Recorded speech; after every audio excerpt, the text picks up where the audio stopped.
Hello বন্ধুরা, আজকে আমার শ্বশুর মশাই সকাল সকাল বাজার গিয়ে মাছ নিয়ে এলো।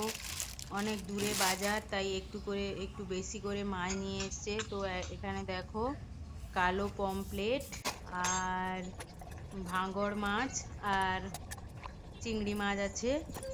তো প্রায় 2 সপ্তাহ মতো পর আমার শ্বশুর মশাই বাজার গিয়েছিল, মাছের বাজার। সেখান থেকে একটু দূরে মাছের বাজার। তো গেছিল, দিয়ে মাছ নিয়ে এলো। তো দেখো, আমি মাছগুলো সব কেটে নিচ্ছি ভালো করে। আর আমার মুখের অবস্থা দেখো কিরকম হয়ে যাচ্ছে মাছ কাটতে কাটতে। তো আমার মেয়েটাকে ঘুমিয়ে দিয়েছিলাম, তারপর আমি মাছ কাটছি মেয়েটাকে ঘুম করিয়ে। তো আমার শাশুড়ি নেই, আমার শাশুড়ি মারা গেছে। তো আমাকে হেল্প করার মতো কেউ নেই, তো একাই সব কাজ করতে হয়। তো ভাবলাম তোমাদের সঙ্গে একটু শেয়ার করি। তো মাছ কাটতে কাটতে অনেকটা দেরি হয়ে গেছিল, 0.5 ঘন্টার মতো লেগে গেছিল আমাকে মাছ কাটতে, 0.5 ঘন্টারও বেশি। মাছটা ধুয়ে কাটতে ধুতে। তো দেখো, এখানে আমি ভালোভাবে মাছটা কেটে নিচ্ছি।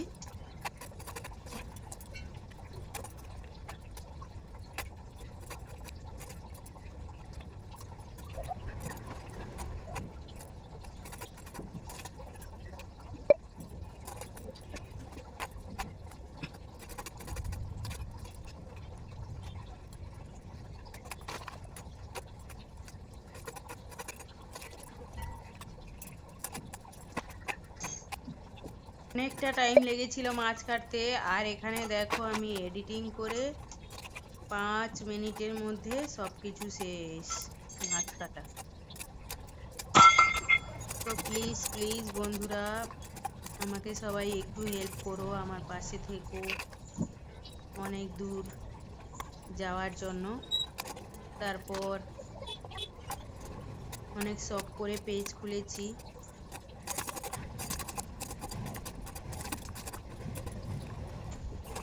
তো আমাকে সবাই ফলো করে দিও। আর যারা যারা অলরেডি ফলো করে দিয়েছো তাদেরকে অসংখ্য ধন্যবাদ।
তো দেখো বন্ধুরা, আমি সব মাছগুলো কেটে নিলাম, তারপর ধুয়ে পরে ফিরে আসছি। দেখো বন্ধুরা, এ থালার মাছটা আমি রান্না করব, আর এই মাছগুলো আমি ধুয়ে নিলাম। এখন আমি ফ্রিজে রেখে দিব।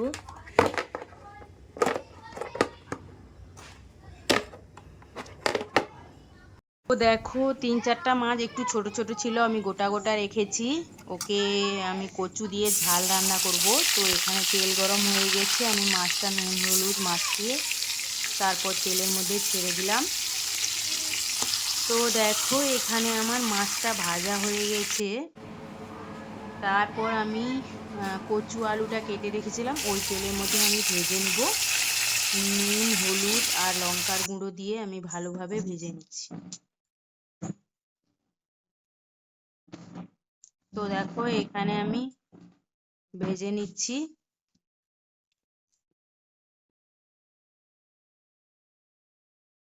আর তারপর ওই তেলের মধ্যে আমি কালো জিরা ফোড়ন দিয়ে তারপর গোটা রসুন দিয়ে দিলাম। আপনারা চাইলে থেতো করেও দিতে পারেন, গোটা দিলেও ভালো হয়। তারপর পেঁয়াজটা দিয়ে আমি একটু ভাজা ভাজা করে নিচ্ছি। তারপর এখানে আমি কিছু টমেটো কেটে রেখেছিলাম, ওই টমেটো দিয়ে দিচ্ছি। তারপর টমেটো দিয়ে ভালোভাবে নেড়ে চেড়ে তারপর আমি একটু আদা বাটা দিয়ে দিলাম। তারপর আদা বাটাটা দিয়ে ভালো করে কষিয়ে নিচ্ছি। একটুখানি হলুদ গুঁড়ো দিলাম, কারণ ওই কচু আলু ভাজায় আমি দিয়েছিলাম একটু। আর হলুদ গুঁড়ো, ধনের গুঁড়ো, জিরের গুঁড়ো সব কিছু দিয়ে ভালো করে কষিয়ে নিচ্ছি। তারপর আমি একটুখানি জল দিয়ে কষিয়ে নেব, মশলাটা যাতে পুড়ে না যায়। তো দেখো, এখানে আমি জল দিয়ে দিলাম। আর তারপর জলটা ভালোভাবে শুকিয়ে গেছে, দিয়ে তেল ছেড়ে দিয়েছে। তো এখন আমি এই কচু আলু ভাজাটা দিয়ে দিলাম। তারপর ভালোভাবে মশলার সাথে কষিয়ে নিচ্ছি। তারপর জল দিয়ে দিলাম আমি। তো তারপর দেখো, এখানে তরকারিটা ফুটে এসছে, আমি মাছগুলো দিয়ে দিচ্ছি। তো মাছগুলো দিয়ে একটু ফুটিয়ে নিব। তো এখানে আমার দেখো মাছটা রেডি হয়ে গেছে, তরকারিটা। তারপর একটু ধনেপাতা কুচি আমি দিয়ে দিলাম। তো খুব টেস্টি হয়েছিল খেতে, তোমরাও এরকম বানিয়ে খেও। টাটা।